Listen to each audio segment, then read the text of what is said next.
Welcome to the Women in Leadership podcast. My name is Maryanne Metz, and I'll be your host. As a female navigating the challenges that rise with leadership, I wanted to start a conversation with you as a woman in the workforce myself and offer a resource for leadership excellence. This podcast series is sponsored by Ascension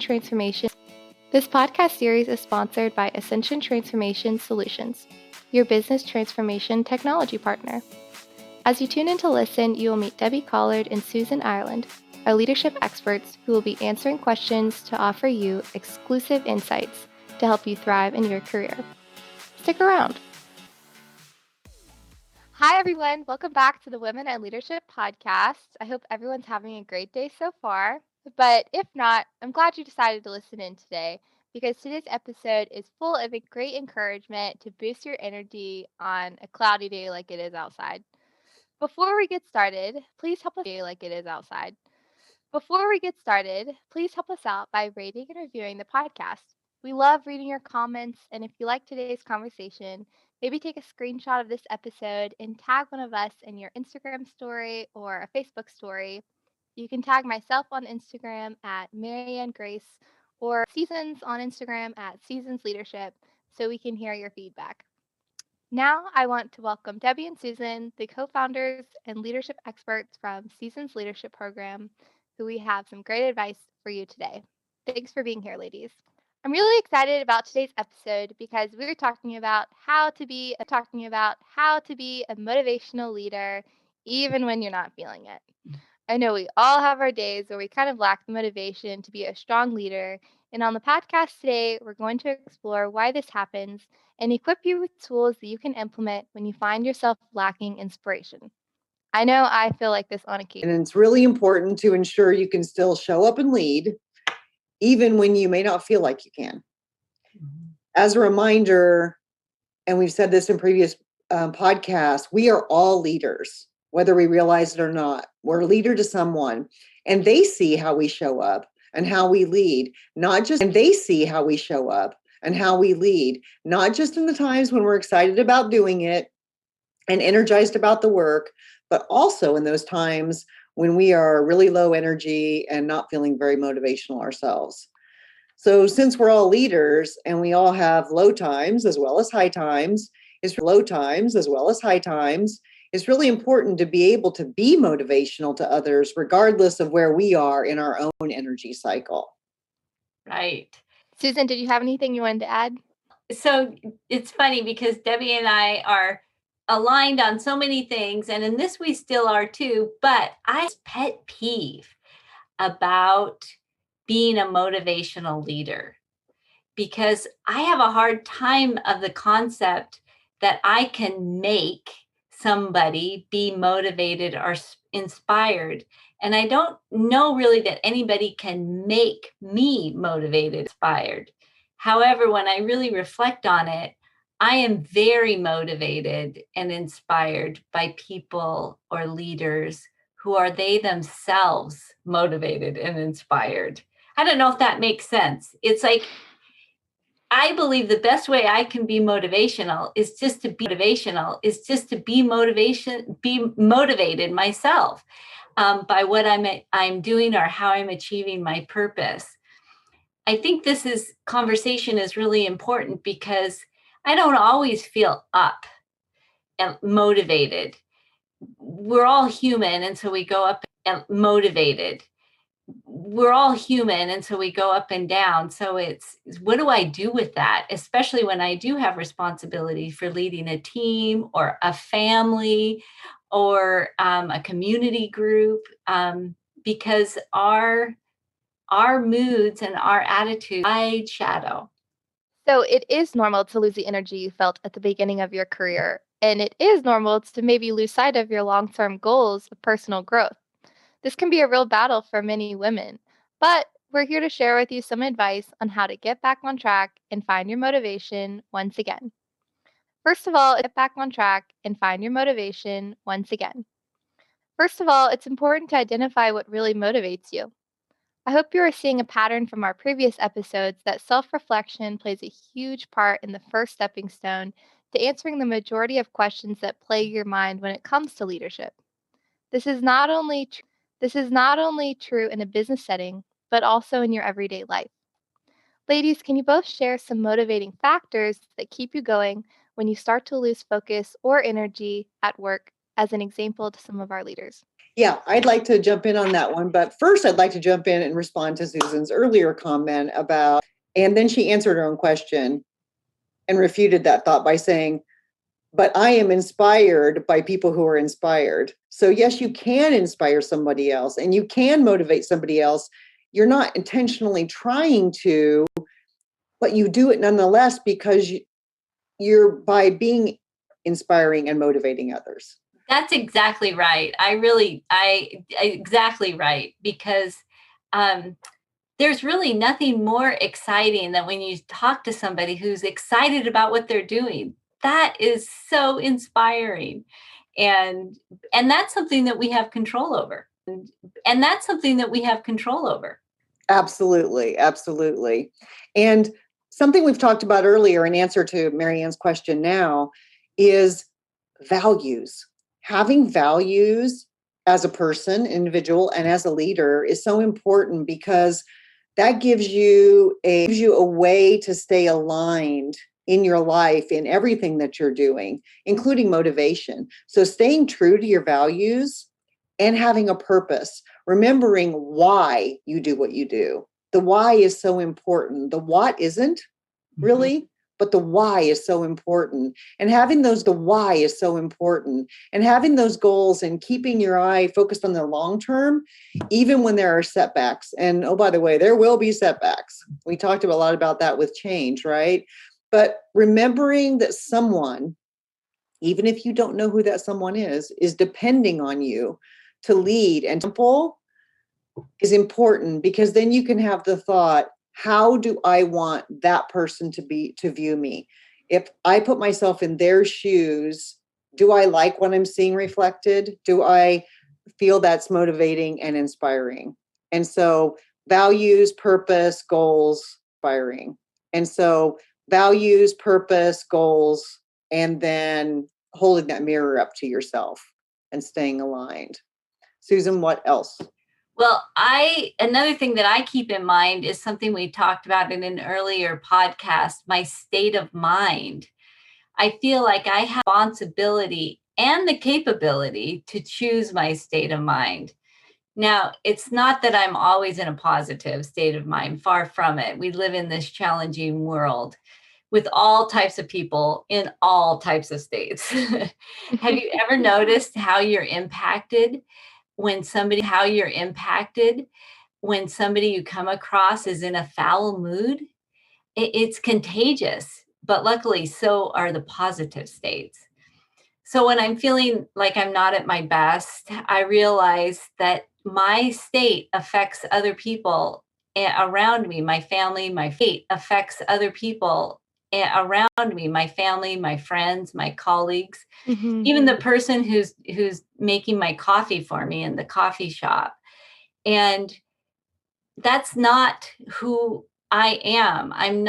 My values are not such that I want to reconnect with my personal values, and I do my best to elevate my state of mind. And that I do things like listen to music, like in the morning, I'll turn on my Spotify and listen to uplifting music. I talk to somebody, because there's a reason behind it, but Right. not to wallow in it and perpetuate it. Because as a leader, I have the responsibility Mhm. to lead according to my values. Eilert Fishbach is a professor of behavioral science and marketing. Eilert Fishbach is a professor of behavioral science and marketing at the University of Chicago's Booth School of Business, and she wrote a very compelling article on this very topic in the Harvard Business Review magazine. All of this information is linked in our show notes on YouTube if you want to go back and read her whole article. Let's take a listen to see what she has to say from a behavioral science perspective on motivation. She says, effective self motivation is one of the main things that distinguishes high achieving professionals from everyone else. The trick is to focus on the elements of the work that you do find enjoyable. It can help you find enjoyable. It can help to tap the power of intrinsic and extrinsic motivators, turn our focus either behind or ahead, depending on how close we are to the finish, and harness social influence. Self motivation is one of the hardest skills to learn, but it is critical to your one of the hardest skills to learn, but it is critical to your success. Ladies, what more can you add to this idea of self motivated? I think that's great advice that she gave. And focusing on the things that you enjoy about your work and being able to tap into both something as well as external, doing something you enjoy can keep you motivated. One of the things that I like to do whenever I'm not feeling motivated or engaged is to take a break. I also like listening to music, as Susan mentioned, but more often for me, it's going to walk in nature. Especially if there's a beach nearby. Especially if there's a beach nearby, for me, that's my big thing. And then it's just about letting myself be, not doing anything, just letting myself be, being aware and conscious of all the things around me. You might remember the scene from the classic movie Pretty Woman, where Julia Roberts takes her shoes off and walks in the grass barefoot. And then she encourages Richard Gere to do the same and explains how great it feels and how good it is for you. And what I believe, what I relate that to, what she was doing was getting centered, getting back in touch with reality and grounded and in touch with her joy. So, reality and grounded and in touch with her joy. So, getting centered or whatever that looks like for you, because we're all individuals, is a great path to clarity and self motivation. One other comment on this too, and this is a tip that I use with my coaching clients who aren't feeling motivated. Start by being grateful. Look inside you and around you and identify what you're grateful for. Being grateful turns out to be a wonderful motivator. Susan, what can you add to the idea of self motivated?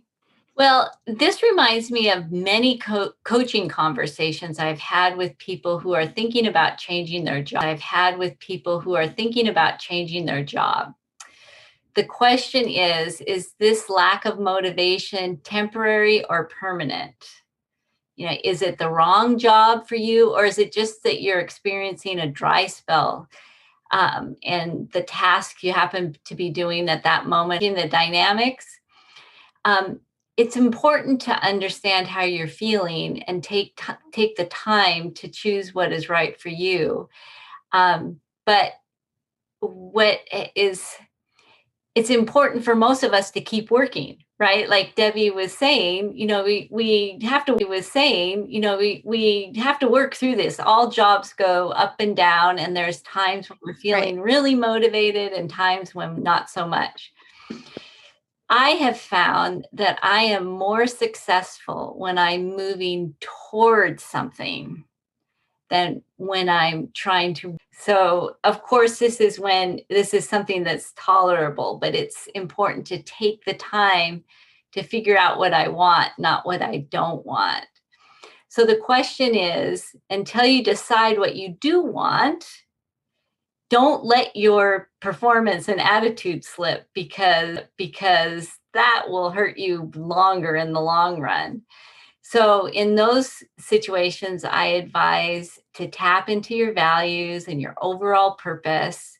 And you might have to be creative. I'll give you an example for me. There was a time when I was feeling really demotivated in the position I held.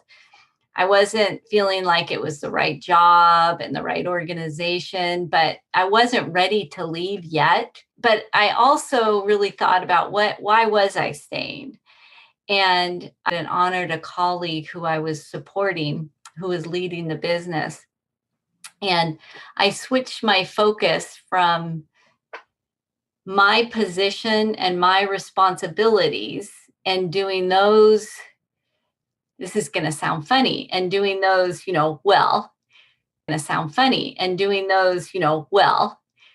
to changing my perspective on what can I do to help my colleague be successful. And what that did is it changed my perspective. So of course I kept doing my job well because colleague needed. However, it was a change in how I looked at it and opened up my job actually to broader perspectives and actually ideas and ways I can contribute that was more interesting ways I can contribute that was more interesting to me. So by changing my perspective, I got more excited about my job, and I was more excited to go into work to figure out how am I going to make my boss's world better today and make the business better, not for myself, but for something that was bigger than me. And it changed my whole attitude. Now it was in the long run, it wasn't the right job for me, and I ended up switching, but I did it on my own time in a way that was They're motivational and that it is their job to motivate others. Maryanne, the topic of being a motivational leader is very important to me. And even though Susan and I may not always see eye to eye on this particular topic, I think she would agree with me on that we've both seen and experienced many leaders, many different walks of life. And, some of them were purposefully motivational and they worked at it. They actively tried to be motivational. Some were motivational without seeming to be aware of it. Others were called or appointed as leaders, but they didn't seem to realize that leadership isn't really all about them. It's about the people who are there leading.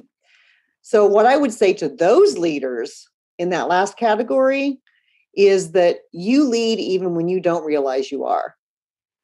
So would you rather be the type of leader that people want to follow, or would you rather inspire people to not want to follow you and not want to be like you?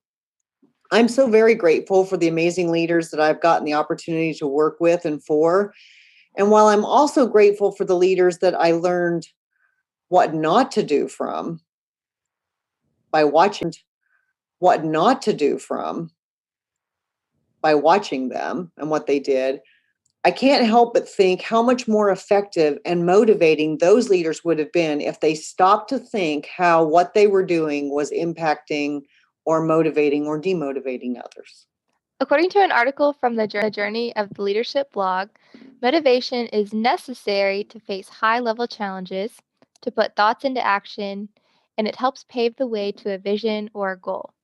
It improves self confidence, self esteem, discipline, job satisfaction, employee health, vision, and even purpose. Susan, can you talk about a time where you regained your long term vision and purpose that helped you manage your leadership efforts during a present circumstance? I've been asked about this by people dealing with difficult situations. My advice is to keep the long and their purpose as a leader. Sometimes we get so caught up in the day-to-day action items and firefightings that it's hard to remember why we are here in the first place. I know for me, sometimes I got so busy that, all I was doing, it felt like was answering emails. And I wasn't, when I thought about it, it's like, what am I doing here? I'm not here just to answer more emails. uh, it's not very satisfying. But it's a lot of work. But it's a lot of work. We get caught up in demands and time crunch, and we get tired. For me, when I feel like that, it is, it's really important to pay attention. So it's like there's something going on, and to ignore it is going to lead to burnout and poor performance, which then can start a bad spiral. So again, it's tapping back into your values and your purpose. And for me, my one of my big purposes is helping others. The right job for me, I turned it on to my boss and colleague and said, I want to help him do a good job. And that helped me be more motivated. In other cases, it's the same way, and I turn my focus on my team. What can I do to help the individual? I'm more excited about doing that. And if they in turn are seeing some success, then I get more satisfaction of it. And even though I still have all the emails to read and respond and all the action items, I still make time to do that, because that's when the motivation and it's like, this is why I'm here. So that is, that why is different for everybody. The important thing is for people to really reflect on that and say, what is it that they can tap into and do to help them through these rough spots or before they decide to make a change. Susan, I'd like to cut in here too, because you, in an earlier meeting that we had this year, you were talking to me about Edith. You were talking to me about Edith Eger, if I'm saying that right. Yes. And how she had inspired you. Maybe could you share that story with the listeners also? Yeah, so I do really recommend Edith Eger. She wrote a book recently. She's written a couple books, Choices.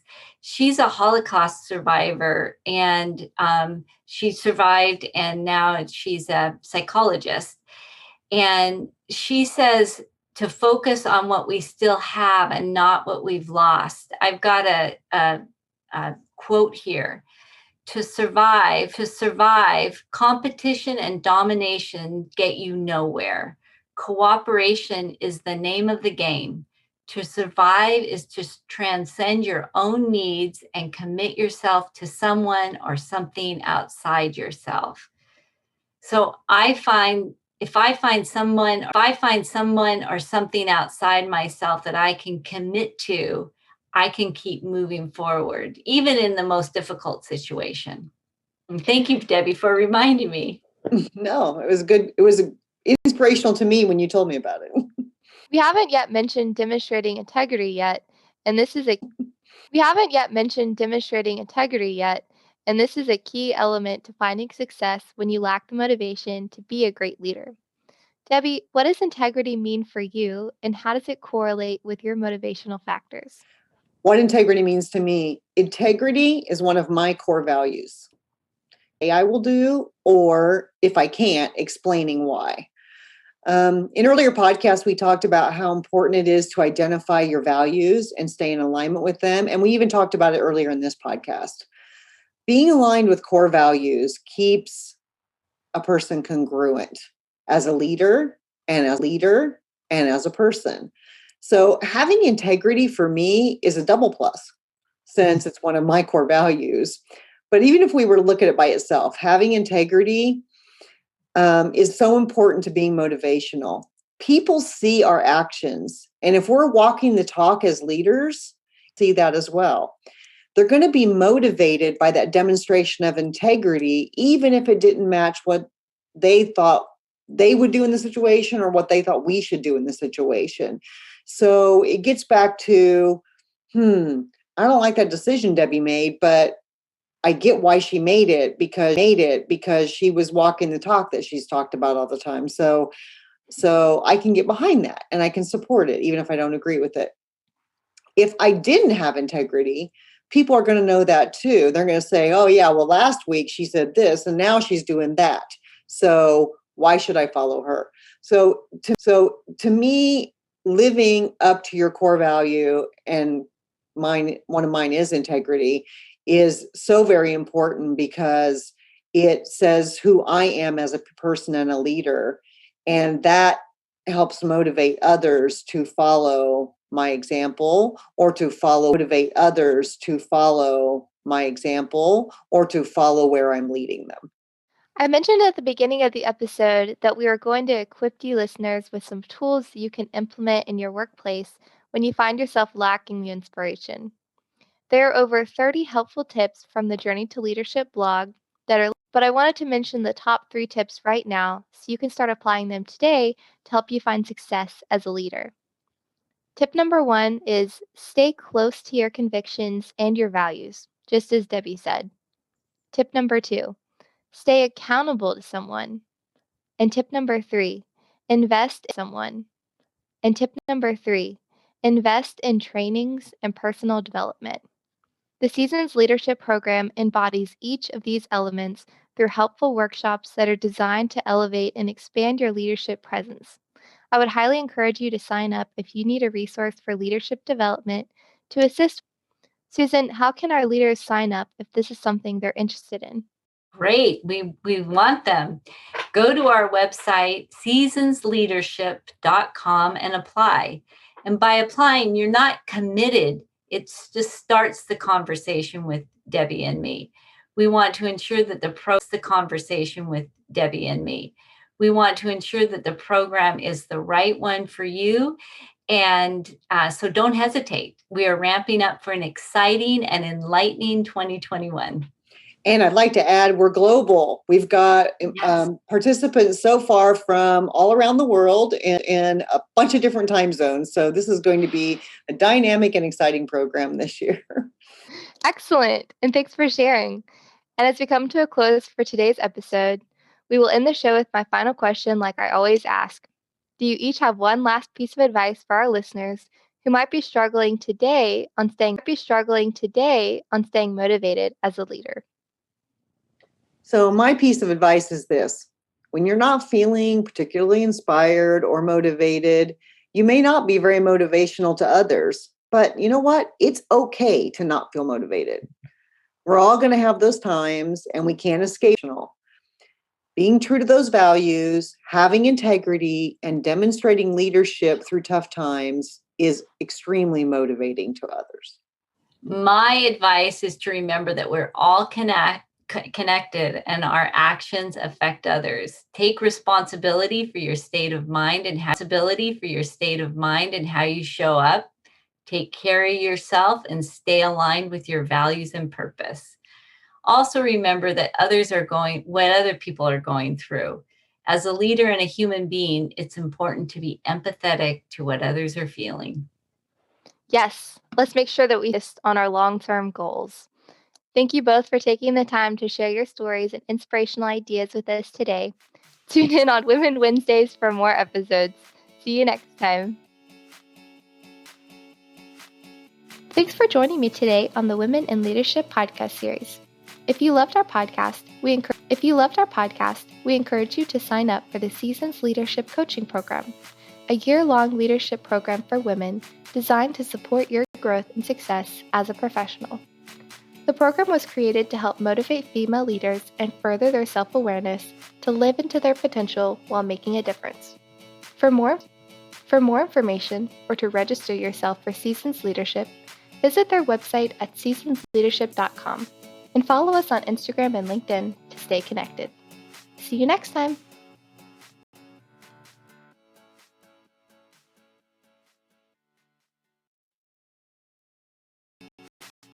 See you next